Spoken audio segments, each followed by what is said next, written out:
U11-L3 Aluda Equiano reading. Aluda Equiano recalls the Middle Passage, 1789. Introduction. Aluda Equiano, 1745 to 1797, also known as Gustavus Vasa, was born in Benin in West Africa. When he was about 10 years old, he was kidnapped by Africans known as Aros and sold into slavery. After being sold multiple times, he was purchased by Europeans who shipped him to Barbados and then to Virginia.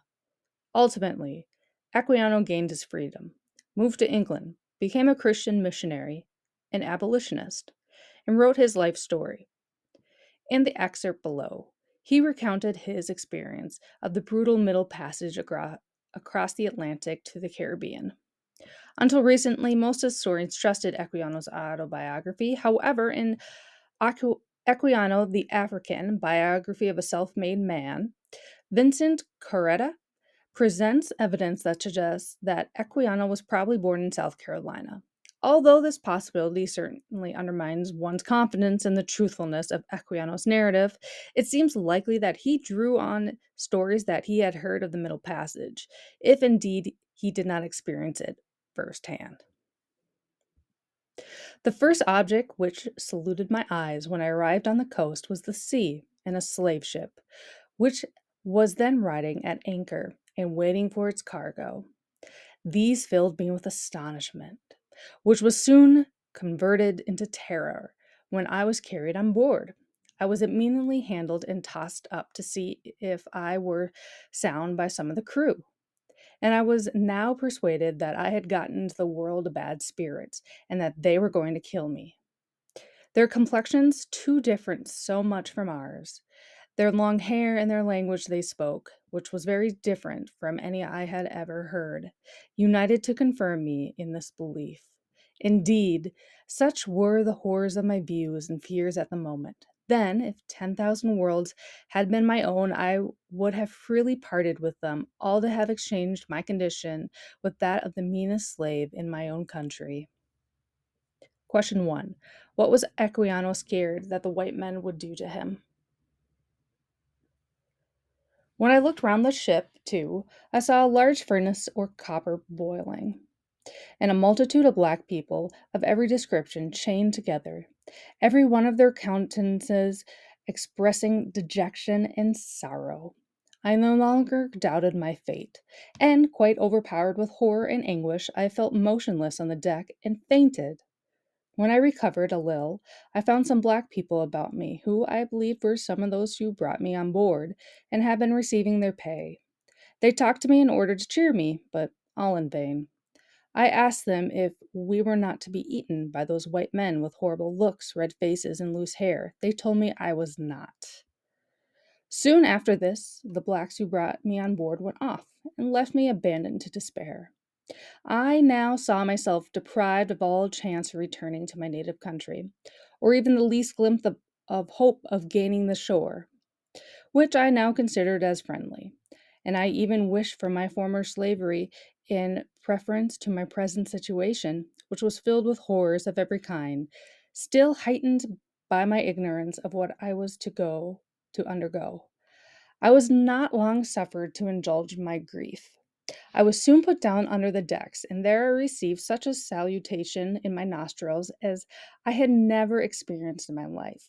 So that, with the lonesomeness of the stench and crying together, I became so sick and low that I was not able to eat, nor had I the least desire to taste anything. Question 2. What happened to Equiano below the ship's deck?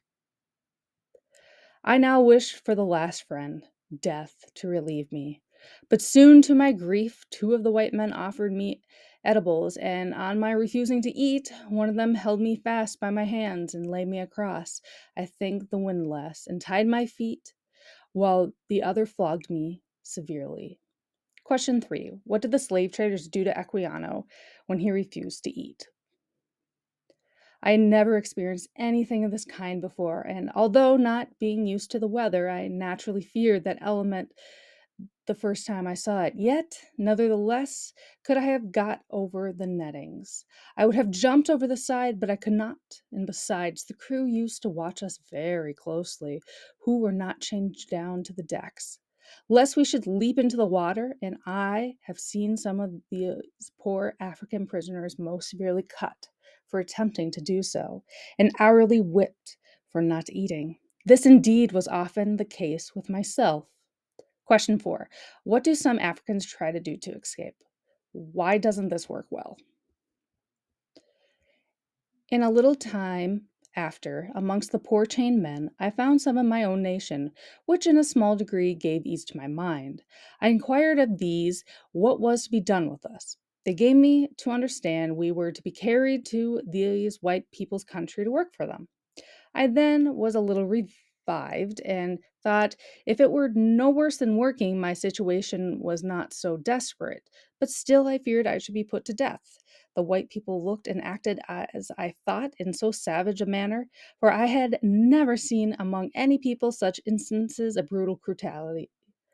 And this not only shown towards us blacks, but also to some of the whites themselves. I could not help expressing my fears and apprehensions to some of my countrymen. I asked them if these people had no country, but lived in this hollow place, the ship. They told me they did not, but came from a distant one. Then, said I, how come it in all our country we never heard of them? They told me because they lived so very far off. I then asked where are the women? Had they any like themselves? I was told they had, and why, said I, do we not see them? They answered because they were left behind. I asked how the vessel could go. They told me they could not tell, but that there were cloths put up in the mast to by the help of the ropes I saw, and then the vessel went on, and the white men had some spell or magic they put in the water when they liked in order to stop the vessel. I was exceedingly amazed at this account and really thought they were spirits. I therefore wished much to be from amongst them, for I expected they would sacrifice me. But my wishes were vain, for we were so quartered that it was impossible for any of us to make our escape. The stench of the hold while we were on the coast was so entirely loathsome that it was dangerous to remain there for any time, and some of us had been permitted to stay on the deck for the fresh air. But now that the whole ship's cargoes were confined together, it became absolutely pestilential. The closeness of the place and the heat of the climate added to the number of ships. It was so crowded that each had scarcely room to turn himself, almost suffocating us.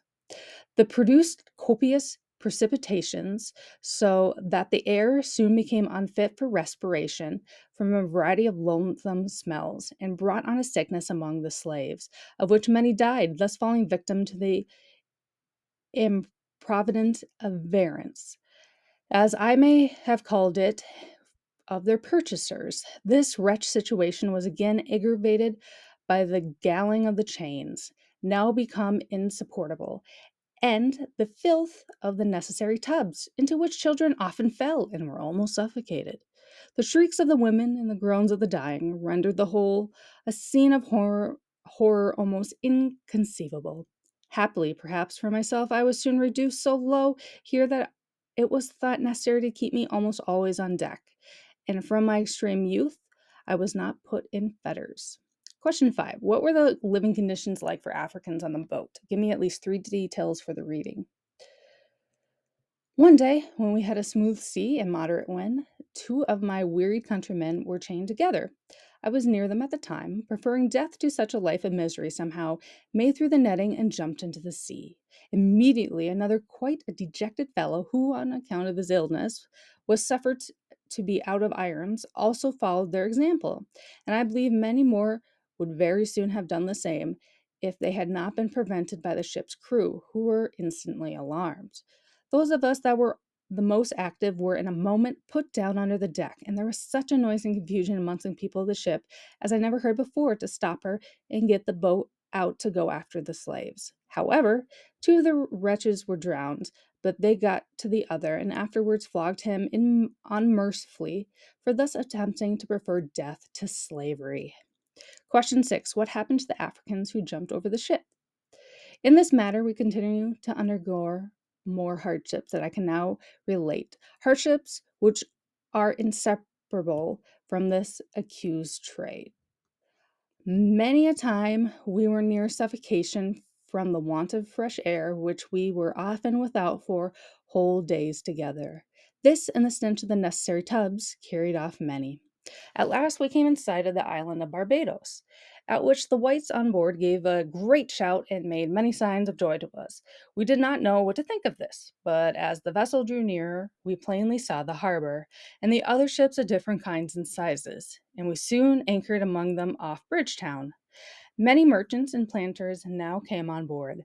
Though it was in the evening, they put us in separate parcels and examined us attentively. They were also made us jump and pointed to the land, signifying we were to go there. We thought by this we should be eaten by these ugly men, as they appeared to us, and when soon after we were all put down under the deck again, there was so much dread and trembling among us, and nothing but bitter cries to be heard all night from these apprehensions, insomuch that at last the white people got some old slaves from the land to pacify us. They told us we were not to be eaten, but to work, and were soon to go on land, where we should see many of our country people. This report eases us much, and sure enough, soon after we landed, there came to us Africans of all languages. We were conducted immediately to the merchant's yard, where we were all pent up together like so many sheep in a fod, without regardless to sex or age. Question 7. What happened to Equiano and the other Africans when they reached Barbados? We were not many days in the merchant's custody before we were sold after the usual manner, which is this. On a signal given at the beat of a drum, the buyers rush at once into the yard where the slaves are confined and make choice of that parcel they like best. The noise and clamor with which this is attended, and the eagerness visible into the countenance of the buyers, served not a little to increase the apprehension of the terrified Africans, who may well be supposed to consider them as the ministers of that destruction to which they think themselves devoted. In this manner, without scruple, our relations and friends separated, most of them never to see each other again. Question 8. Who made this document? Who is the author? Question 9. Who is this document made for? Who is the audience? Question 10. What is the purpose of this document? What point is the author trying to get across?